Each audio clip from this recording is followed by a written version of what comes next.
Good evening, visitors. Welcome to the Australian War Memorial's last post ceremony. My name is Troy Clayton, and this evening we warmly welcome the family of Private Arthur James Jenner, whose story will be told shortly by Warrant Officer Class 1 Matthew Dixon from the Australian Army, who is a member of Private Jenner's family. We welcome the veterans who have served, those that are still serving, and their families that love and support them.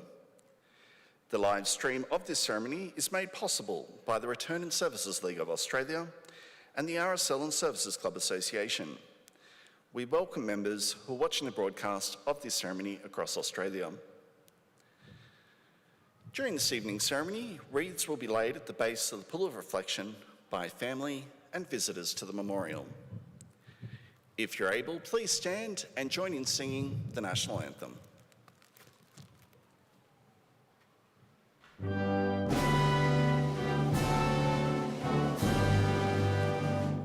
Australians, oh let us rejoice, for we are one and free. We've golden soil and wealth for toil, our home is got by sea.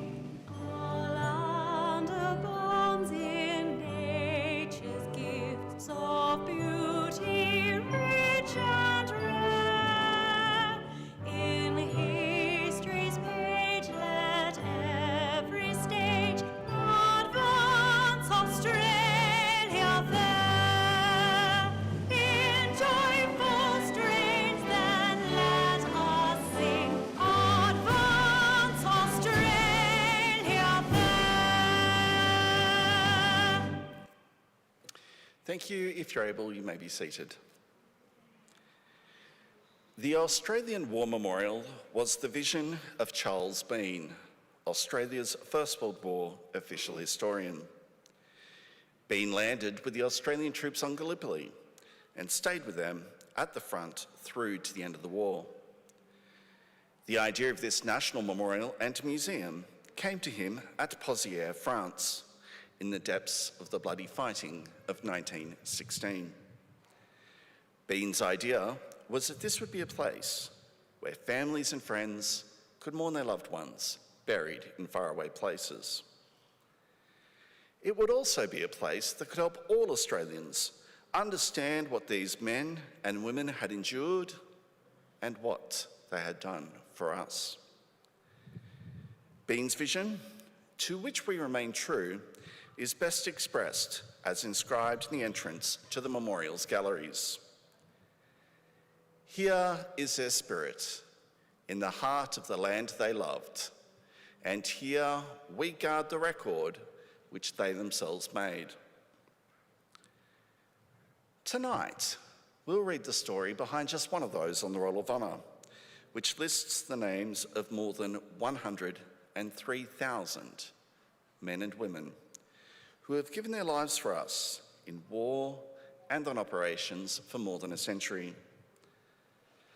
But first, we present a lament, Flowers of the Forest. Wreaths or floral tributes will now be laid at the base of the Pool of Reflection.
Today we remember and pay tribute to Private Arthur James Jenner.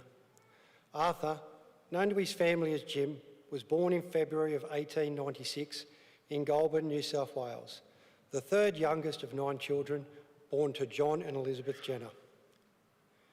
The family lived on William Street in Bellingen for most of his youth. Jim attended the local school before finding work as a shop assistant. Jim enlisted in the Australian Imperial Force at the same time as his older brother Leslie in early 1916. Leslie enlisted in Camden, joining the 12th Light Horse Regiment. Arthur signed his attestation papers at Casula on the 17th of January 1916. As he was under 21, his parents would have had to provide their signed consent. Arthur was given the rank of private and assigned first to the Casula Depot of the 20th Infantry Battalion before being transferred to the 54th Battalion on the 16th of July. After 9 months of initial training, Private Arthur Jenner left Sydney in the troopship Arnius and on the 30th of September 1916. He arrived in Plymouth on the 19th of November, spending a month in training in camp in Wiltshire before proceeding overseas to France on the 21st of December. Jenner passed the bitter French winter in further training and joined his unit on the 6th of February 1917 at the front line near Tron Wood in the Somme region. He was taken on strength of the 54th Battalion in the trenches 2 days later, joining Bravo Company as a Lewis gunner. In the lines outside Tron Wood, the battalion faced enemy shelling and gas attacks, but suffered minimal casualties. Jim spent the next 2 months moving with his battalion between the front and intermediate lines and rest camps in the Somme Valley. In mid-April, the 54th left the region, travelling by train to the north of France for combat training. Jim Jenner was popular and settled into life on the Western Front as well as he could. The battalion briefly returned to the Somme in early May. By the beginning of June, it had moved to the fringe of the old Somme battle area for field and battle training. The 54th left the Somme Valley again on the 30th of July, returning to the north of France before moving on to Ypres sector in mid-September. Allied fighting had been focused on the area around the Belgian town of Ypres from late July 1917. The aim was to drive the Germans from the surrounding dominant ridges, possibly even pushing them back to the Belgian coast. By mid-September, the Australian infantry divisions had joined the fighting, with some taking part in the Battle of Menin Road on the 20th of September, before beginning the advance towards Polygon Wood east of Ypres. The 54th Battalion joined the Australian advance on the 21st of September, moving into positions around Shadow Wood outside Ypres. Although the positions were more than 2 miles from the front line, they still faced frequent enemy shelling. On the 25th of September, the day before the planned Allied attack on Polygon Wood, the Australians waiting in the reserve lines were subject to extreme enemy artillery activity during the day, with the tracks leading to and from the rear positions very, very heavily strafed, almost constantly. Despite the frequent shelling, the men of Bravo Company of the 54th Battalion prepared to move further toward the front lines. They left the YMCA hut at around 8 p.m, heading down the duckboard track known as Corduroy Road. The men had not travelled for more than half a mile before the enemy shelling recommenced. A high explosive shell landed on the ground in the middle of a group of 9 men from Bravo Company, including Private Arthur Jenner, sending shards of metal in all directions. Jim was killed instantly, shrapnel piercing his head, as well as the photograph and postcard from his niece Violet in his chest pocket over his heart. He was 21 years old. Jim's body was buried by his mates on the road towards Zilla Baker. They removed his personal effects, including the shrapnel-damaged photograph and postcard, but they left his identity disc so that he could be identified later. In 1925, his remains were exhumed and reinterred at Bedford House Cemetery in Zilla Baker. The studio portrait Jim carried in his pocket had a specific instruction for his mates inscribed on its reverse side. "Please return to my mother if anything should happen to me." His friends fulfilled this request, ensuring that the photograph, the postcard, and Jim's other personal effects were returned to his mother. The photograph remained with the family until it was donated to the Australian War Memorial. A copy of the photo is on display today by the Pool of Reflection. Jim's family marked the anniversary of his death each year with commemorative poems in local newspapers, including one selected by his siblings. Far away on the field of battle, there midst the shot and shell, in defence of those he loved so dearly, our noble brother fell. Jim Jenner's name is listed on the Roll of Honour on my right, among almost 62,000 Australians who died while serving in the First World War. This is but one of the many stories of service and sacrifice told here at the Australian War Memorial. We now remember Private Arthur James Jenner, who gave his life for us, for our freedoms, and in the hope of a better world.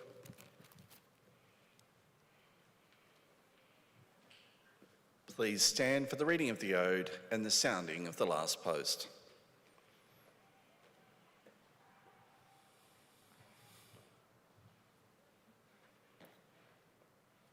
They shall grow not old, as we who were left grow old. Age shall not weary them, nor the years condemn. At the going down of the sun, and in the morning, we will remember them. We'll remember them.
Lest we forget. Lest we forget.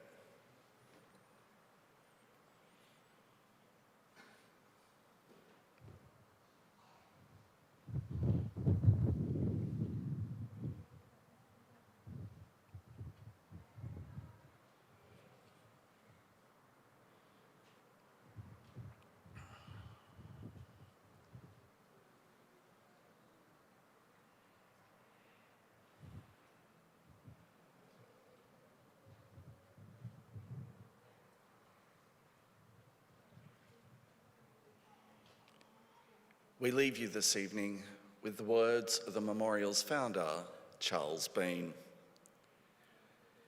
Many a man lying out there at Pozières or in the low scrub of Gallipoli, with his poor, tired senses barely working through the fever of his brain, has thought in his last moments, well, it's over. But in Australia, they will be proud of this. Ladies and gentlemen, girls and boys, that concludes the last post ceremony. On behalf of the director, staff and volunteers, thank you for visiting the Australian War Memorial today and for your continued support during the memorial's development project. We wish you all a very pleasant evening. Thank you.